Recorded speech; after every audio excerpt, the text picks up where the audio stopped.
जब मेरे ताजुश शरिया हज के लिए तशरीफ ले गए थे तब भी दुनिया वालों ने देखा था कि ताजुश शरिया ने इमाम हरम के पीछे नमाज नहीं पढ़ी, क्योंकि उनका अकीदा दुरुस्त नहीं था, उनके अकायद और नजरियात खराब थे, इसलिए मेरे ताजुश शरिया ने उनके पीछे नमाज नहीं पढ़ी। जब ताजुश शरिया ने नमाज नहीं पढ़ी तो किसी ने कहा, ए अख्तर रजा, ये अरब है अरब, यहाँ हुसामुल हरमैन का दर्स नहीं चलेगा, यहाँ अद-दौलतुल मक्किया का सबक नहीं चलेगा, यहाँ तमहीद ईमान पढ़ के नहीं सुना सकते। अगर इमाम हरम के पीछे नमाज पढ़ोगे तो तुम्हें काबे का तवाफ करने दिया जाएगा, अगर इमाम हरम के पीछे नमाज पढ़ोगे तो तुम्हें आबे जमजम से शिकम सैर होने दिया जाएगा, अगर इमाम हरम के पीछे नमाज पढ़ोगे तब तुम्हें नबी के गुंबद खजरा का दीदार करने दिया जाएगा। ए अख्तर रजा, अगर इमाम हरम के पीछे नमाज नहीं पढ़ी तो यहीं से तुम्हें वापस कर दिया जाएगा। मेरे ताजुश शरिया का बयान है, रात के 3 बजे CID के लोग मेरे रूम पर आए, फरमाते मेरी अहलिया मेरे साथ में थी, मेरा दरवाजा खटखटाया, मैंने अपनी अहलिया को पर्दे में भेज दिया, दरवाजा खोला तो CID के लोगों ने मेरे सामान की तलाशी लेना शुरू कर दी। जब मेरे सामान की तलाशी ली उसके बाद पूछने लगे, तुमने जुमे की नमाज कहां से कहां पढ़ी? फरमाया मैं मुसाफिर हूं। कहने लगे कि चलो हमारे साथ में चलो। मेरे ताजुश शरिया को रात ही में लाया जाता है, रात हाथों में हथकड़ी और पैर में बेड़ियां डाल करके तकरीबन 14 दिन तक ताजुश शरिया को वही जेल में रखा जाता है, उसके बाद वहीं से वापस कर दिया जाता है। जद्दे तक हथकड़ी डाल करके लाई गई मेरे ताजुश शरिया के। मेरे ताजुश शरिया फरमाते मेरी जिंदगी की पहली जोहर की नमाज थी जो उन जालिमों की वजह से मेरी कज़ा हो गई। जब मेरे ताजुश शरिया को जद्दे पे छोड़ा गया, जब ताजुश शरिया से कहा गया कि अख्तर रजा, जिस दिन इमाम हरम के पीछे नमाज पढ़ोगे उस दिन तुम्हें सारे अरकान अदा करने दिए जाएंगे। मेरे ताजुश शरिया ने फरमाया, ये लोगों परेशान कर रहे हो, इतना याद रखना, अगर अख्तर की मोहब्बत सच्ची होगी, अख्तर का इश्क सच्चा होगा, अख्तर का प्यार सच्चा होगा तो वो दिन दूर नहीं है कि तुम खुद मुझे दावतनामा दे करके बुलाओगे। मेरे ताजुश शरिया सऊदिया हुकूमत के नुमाइंदों से कह के आते हैं, अगर अख्तर का इश्क सच्चा होगा, अख्तर की मोहब्बत सच्ची होगी तो तुम देख लेना, वजूद में इश्क रसूल है, सांसों में इश्क रसूल है, कलम में इश्क रसूल है, जात में इश्क रसूल है, किताबों में इश्क रसूल है, तसनीफ में इश्क रसूल है, अरे अक़वाल में इश्क रसूल है, अफ़आल में इश्क रसूल है, आमाल में इश्क रसूल है। सीरत से इश्क रसूल की किरणें फूट रही हैं, कैरेक्टर से इश्क रसूल की झलक नजर आ रही है। आ गए मेरे ताजुश शरिया, दिल में यही गुनगुनाते हुए, दागे फुरक़ते तैबा क़ल्बे मुज़मा हिल जाता, दागे फुरक़ते तैबा क़ल्बे मुज़मा हिल जाता, काश गुंबदे खजरा देखने को मिल जाता, खुल्दजार तैबा का इस तरह सफर होता, आगे आगे दिल जाता, पीछे पीछे सर जाता।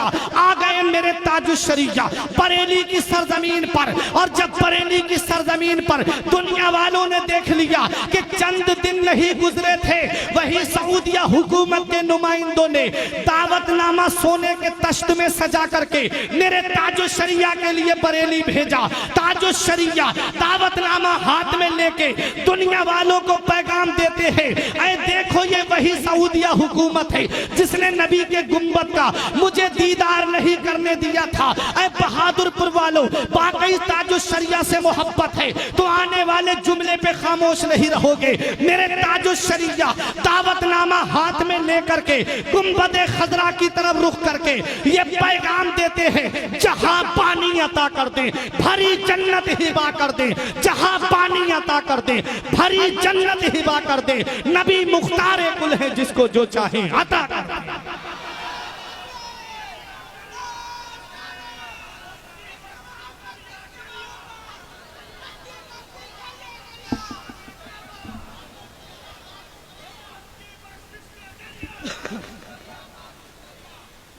जहां पानी अता कर दे भरी जन्नत हिबा कर दे, नबी मुख्तार कुल है जिसको जो चाहे अता कर दे, नबी मुख्तार कुल है जिसको जो चाहे अता कर दे। सऊदिया हुकूमत ने मुजाहिद मिल्लत को भी रोका था, परवरदिगार आलम के करम से मदीने वाले मुस्तफ़ा ने बुलाया दूसरी साल मेरे मुजाहिद मिल्लत, और ताजुश शरिया को तो इतना बुलाया कि खुद फरमाते उनके दर पे अख्तर की हसरतें, उनके दर पे अख्तर की हसरतें हुई पूरी, साइले दरे अक़दस कैसे मुनफ़इल जाता, यौम नहशुरुल मुत्तक़ीना इलर रहमान वफ़दा। रब फरमाता है हम कयामत के दिन अपने वलियों को अपनी बारगाह में दूल्हा बना करके बुलाएंगे। जहां हुजूर मुजाहिद मिल्लत दूल्हा बन के जा रहे होंगे, हम गुलाम उनके पीछे पीछे बाराती बन के जा रहे होंगे। उनकी अदाओं को अपनाओ, उनके तरीके को अपनाओ। ये अल्लाह वाले जो है पूरी जिंदगी शरीयत पे अमल करते रहे, बदअकीदों से दूर रहे, पूरी दुनिया को शरीयत का पैगाम देते रहे, नमाजों की पाबंदी करते रहे, रोजों पे मुहाफिजत करते रहे। तुम भी इनके बताए रास्ते पे चलो, इनके बताए तरीके पे चलो, नमाजों की पाबंदी करो, क्योंकि ये जिंदगी सवारिये दिलशाद कीजिए, लम्हात जिंदगी के न बर्बाद कीजिए। जब मकसद हयात इबादत खुदा की है, पढ़िए नमाज, मस्जिदें आबाद कीजिए। सभी के सामने एक दिन जरूर आता है, ये हुस्न फानी है लेकिन गुरूर आता है। सभी के सामने एक दिन जरूर आता है, ये हुस्न फानी है लेकिन गुरूर आता है। किसी क्रीम से पाउडर से कुछ नहीं होता, नमाज पढ़ने से चेहरे पे नूर आता है। किसी क्रीम से पाउडर से कुछ नहीं होता, नमाज पढ़ने से चेहरे पे नूर आता है। जिस्म फानी है, सजाने की जरूरत क्या है, हुस्न दुनिया को दिखाने की जरूरत क्या है। ऐसे आमाल करो कि रूह से खुशबू आए, इत्र कपड़ों पे लगाने की जरूरत क्या है। परवरदिगार आलम की बारगाह में दुआ है, मेरे कुछ अर्ज करने में सबकत लिसानी की वजह से या बतकाज़ा बशरियत कोई गलती हो गई हो, उलमाए किराम को गवाह बना के तौबा करता हूँ। अस्तगफिरुल्लाह रब्बी मिन कुल्ले ज़ंबि व अतूबु इलैह। कलमा तैयब पढ़ने ला इलाहा इल्लल्लाहु मुहम्मदुर रसूलुल्लाह सल्लल्लाहु अलैहि वसल्लम। रही कली तो फूल खिलेंगे, जिंदगी बाकी रही फिर मिलेंगे। अस्सलाम।